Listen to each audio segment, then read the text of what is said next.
If it were up to me, I'd keep her here, safe in her dream world forever. And welcome, this is Ballerscuba with Let's Play Xenosaga Episode 2, Jenseits von Gut und Böse.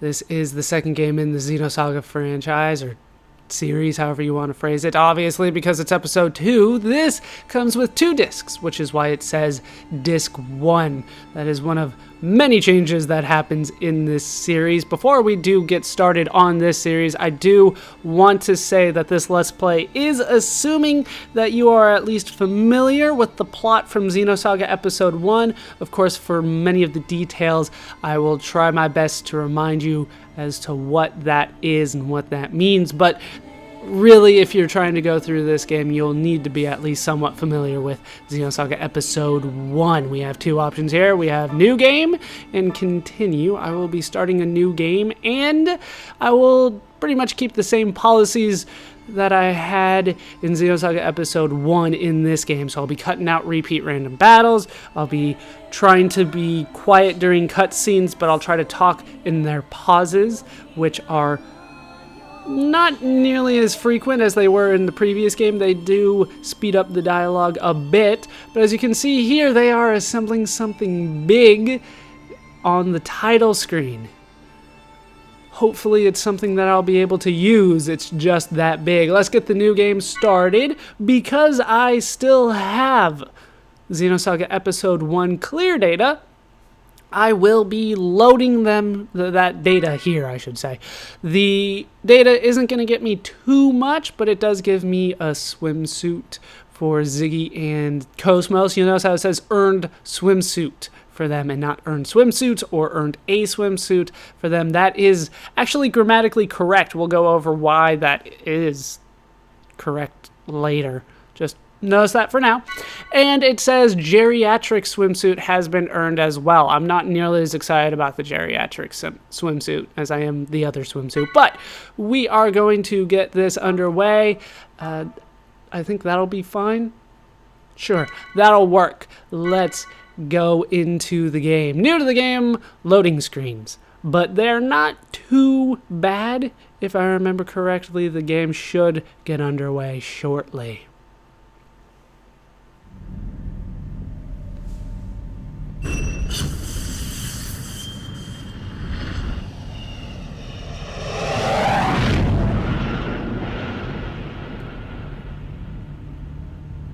What you're seeing here is actual footage from the violence that erupted before dawn this morning. These seemingly coordinated Realian attacks were reported throughout Federation territory, prompting government officials to consider this movement an act of terrorism. The response to these Realians has been... There's been a new development. As internal agencies continue to analyze these violent events, a flash action report within the Federation and obtained by this station indicates that only Realian models created within the last 2 years, or those receiving adjustments in the Miltian star system, have been implicated. Although this is not a complete list, we have obtained a partial list of units matching these criteria. This list includes DZ-100644, And now we are in the Miltian Conflict, as what's going on here. We do have a new character. That is definitely not somebody we have seen before. 1007. Today was just the beginning of the ensuing violence. Elmer's back. These Realian outbreaks are spreading like wildfire. They'll be reading off plenty more model numbers in the media tomorrow. I can assure you. So, what does that have to do with the operation? I'd like to know why I was chosen for this mission. I'm told that the military has detained all of its Realians. I find it difficult to believe that they don't have any misgivings about us. Canaan, you're a Realian who's been especially created and configured by Vector itself. Canaan special.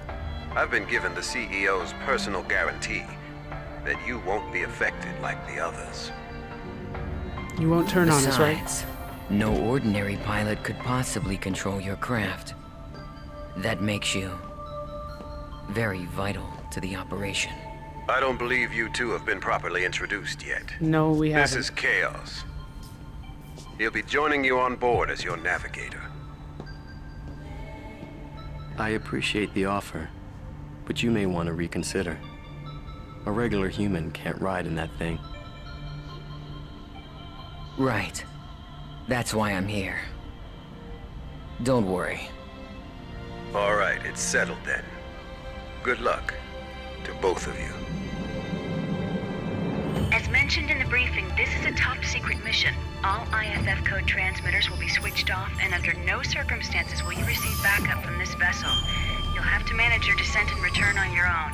You can expect heavy resistance from both UTIC enemy craft and Federation military units deployed throughout Miltia. It's gonna be dangerous, so watch yourselves out there. Don't worry. I'm coming back. Operator, requesting confirmation. We are to head to point NN441, correct? Correct. The URTV force is currently deployed at the target location. Your primary objective is to retrieve them. Protecting them should be your first priority. All of them? Affirmative. If the situation allows, you will then infiltrate UTIC's mother frame and acquire the Y data, the root of this conflict. Roger. We'll do what we can. ES Asher, startup sequence complete. Requesting launch. Launch request confirmed. Now guiding ES Asher to Deck B. We have a new mech, the ES, also known as AMWS. These things are definite upgrades from the eggs from episode 1.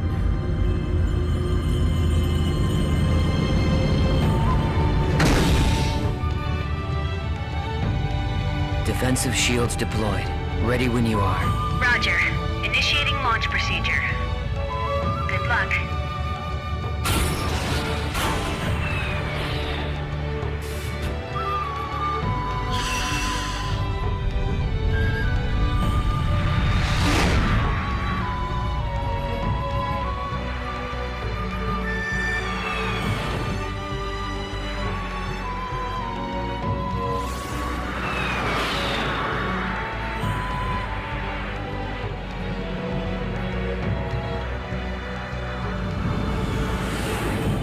Currently passing through the troposphere. Outer hull temperature returning to normal. Adjusting descent path by 0.22. This should get us closer to our target. Approach warning. Incoming craft detected. They're on an intercept course. We're going right into the thick of it. We'll take them all out. Stop counting and take control of the shields. Canaan We'll use the is ready. shockwave to gain an advantage on them. You've got control of the weapons. Roger. It looks like they're unmanned. With no G-force limit, they can outmaneuver us. They might pull some crazy moves out there, so be careful. It just makes them all the more predictable.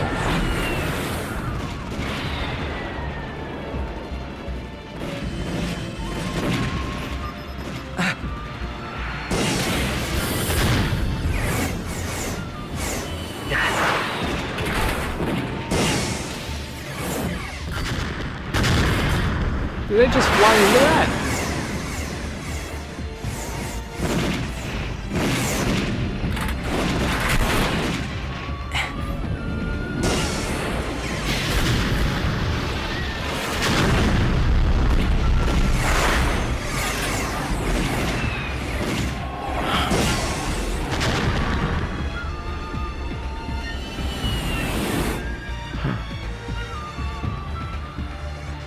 There's no end to these guys.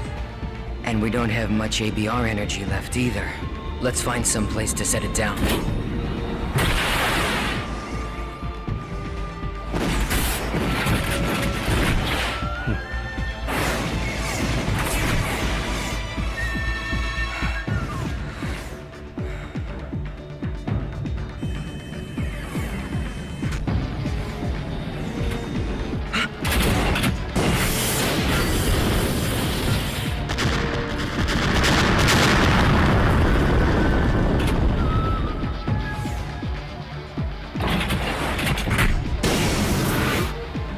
empty.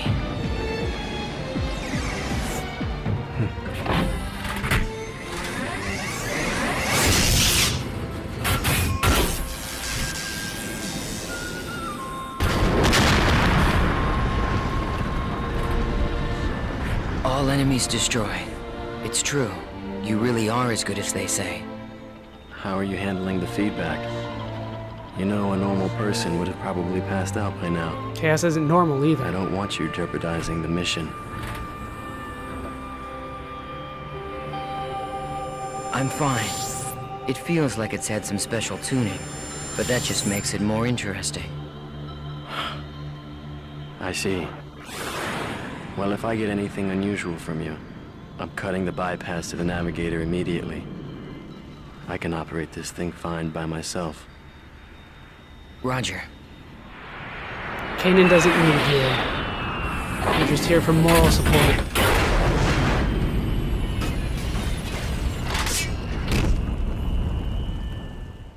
And we have landed in the middle of the Miltian Conflict. We need to rescue those URTVs. Hopefully they're not too far away. Looks like we're pretty far out from our objective. Damn it. Plus, I'd say the defensive network we saw on the way down takes out the idea of an airborne approach. We'll go by ground then. Fortunately, the rubble from the burned-out buildings should provide us enough cover to cross the city unnoticed. Agreed. We'd better get moving. We don't have much time.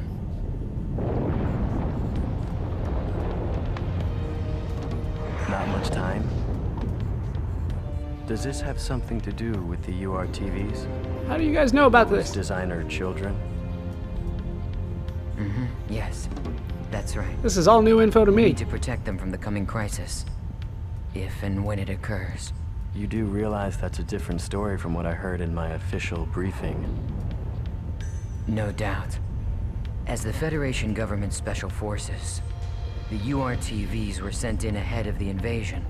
I'm sure you understand what they represent in the conflict against the UTIC organization. Right. I understand that they're bioweapons sent in to sever the link between the UTIC's mobile weapons fleet and their source of power, the Zohar. The higher-ups have complete confidence in the URTVs. They are the military's trump card. Unfortunately, the brass are also blind to the potential dangers of the URTVs. Fascinating. I hadn't realized the situation was so desperate.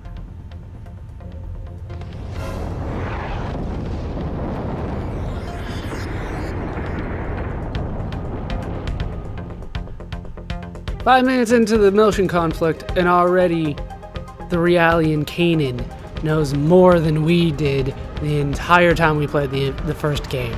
I'm not sure I like this. But we are in charge of our mech now, our fancy new mech in high heels. This is the ES Asher, and it is awesome. We are going to head over here to find a save point. What is this thing? It's a save point. If you touch it and press circle, you can record your current progress and restore your health. So, go in here, you press circle, brings up the save menu, also restores your health. I don't need to do that, after all, we just kind of went through cutscenes and that's it. But I do need to take care of a couple things, so let me take care of those. Those things taken care of, let's see what my mech has to offer. Let's look at the menu real quick. We'll just go over the newly designed menu a bit. We have items, of course we don't have any items, nor do we have any key items. Nothing here. There's a list, but it doesn't really help. Oh, I do have something. I have the geriatric swimsuit. It's a swimsuit made from biofibers to prevent drowning. The robot print on the back is amazing.